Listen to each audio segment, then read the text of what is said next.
second SUV to come from Jaguar in as many years will be followed by a third, the all-electric E Pace, within months.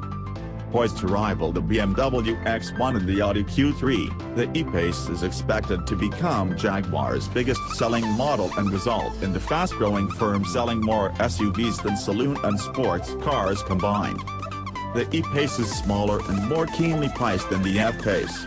Its design, one of the most expressive in its class, is very distinct from that of the larger F Pace and will be, along with its dynamic ability, among the car's key selling features.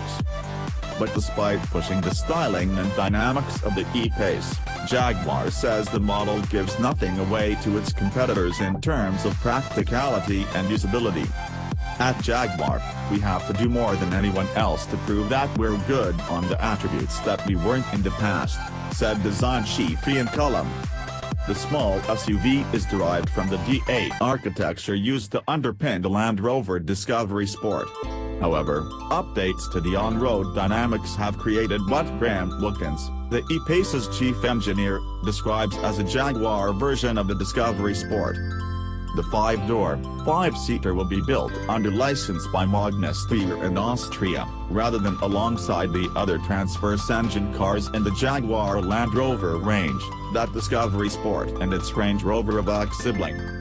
The plant at Hellwood that builds the Land Rover pair is at capacity, with no room to produce the expected 6-figure annual production run of the E Pace.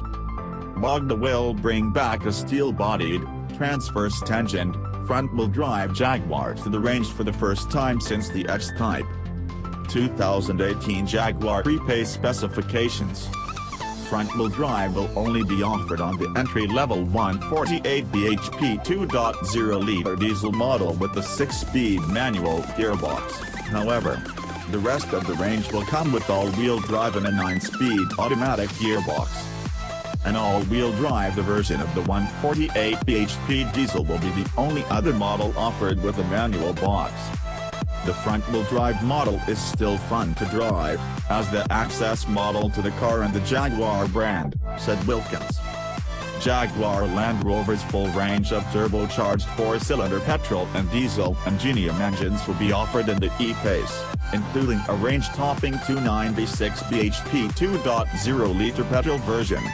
This engine helps propel the E Pace from 0 to 60 miles per hour in 5.9 seconds and to a top speed of 151 miles per hour.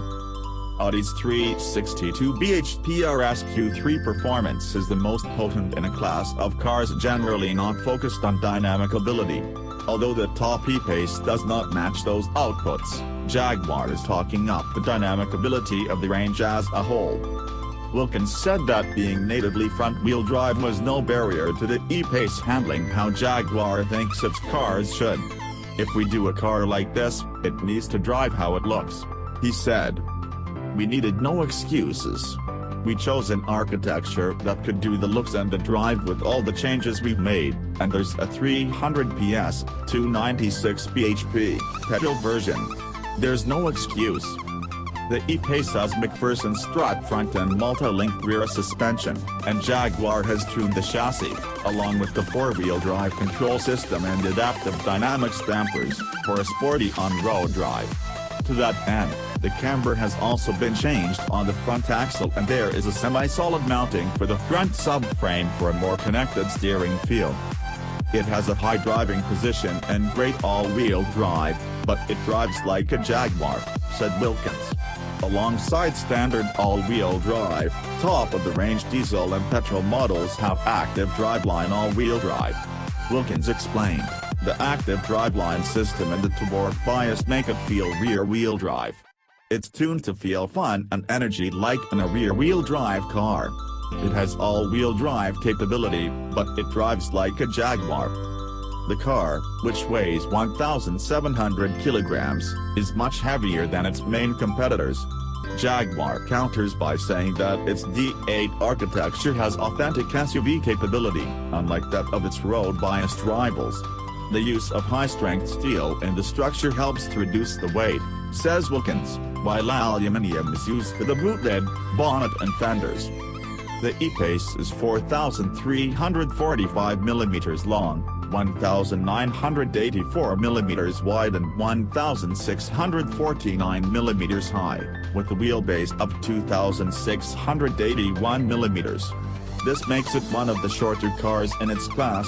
The X1 is 4,439 mm long and the Q5 4,388 mm, but boot space is above average among its peers at 480 liters.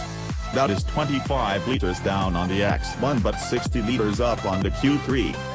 The extent of the front overhang is disguised by clever design tricks such as the chamfering of the front corners on the long horizontal front headlights. The E-Pace has a roofline and a side swage inspired by that of the F-Type. It's sporty and tough looking, said Cullum. The F-Type influence is also felt in some of the details at the front and rear, particularly at the front, where Cullum describes the E-Pace as unashamedly F-Type. At the rear, there are large LED lights with a chicane graphic. Alloy wheels up to 21 in diameter are offered. The standard size wheel is 17 inches. New Jaguar E Pace interior. For the interior of the car, Jaguar has made the front cabin driver-focused. The low grab rail from the F-Type has made it in, along with the stick shifter for the automatic gearbox rather than a rotary controller. We wanted sporty, so we took inspiration from the F-Type, said Cullum. We also worked hard on the interior perceived quality, with the right use of metals and materials. There is the staple SUV raised driving position up front, while, in the back, Jaguar is claiming near room closer to an Audi Q5 than a Q3. There is also plenty of storage in cubby holes, with practicality a selling point Jaguar wants to push. The rear seats fold to create a total capacity of 1,234 liters. The important thing, the raison d'etre, is practicality, said Cullum. We worked hard on storage like never before. We've embraced it and worked hard on it, as we were not known for it before. Now it's class-leading. There's lots of space in the car and it has a stylish exterior. It's a very usable car. A large amount of infotainment and connectivity functions have been fitted to the E-Pace in an attempt to attract younger buyers. A 10-inch touchscreen housing the firm's in-control Touch Pro system is offered as standard alongside 3 rotary controllers. Talking about the rotary controls, Cullum explained that he is a great believer in tactical controls with that mechanic feel. He added, "It's not quite right for Jag to only have touchscreens." Their driver's instrument binnacle contains an optional widescreen TFT display to house information including navigation. There is a 4G Wi-Fi hotspot to connect up to 8 devices, 5 USB charging ports and the option of a wearable key, as seen on the F-Pace. The car is fully connected, said Wilkins. It's important to offer this to the customer as the car will be on sale for a while, and this is all now necessary technology. Cullum has ruled out Jaguar creating an even more rakish 3-door version of the E-Pace, claiming that there is no market demand for it. There is a 3-door version of the Evoque, made by Land Rover, but sales volumes are tiny compared with a 5-door model. Jaguar E-Pace release date. The E-Pace will go on sale in the UK in late 2017, with the first deliveries due around the end of the year. Prices are set to start from £28,500, making it the entry point for the Jaguar range. The UK and Europe will get first dibs on the car, with production starting in China a year later. Cars made in China will be for the home market.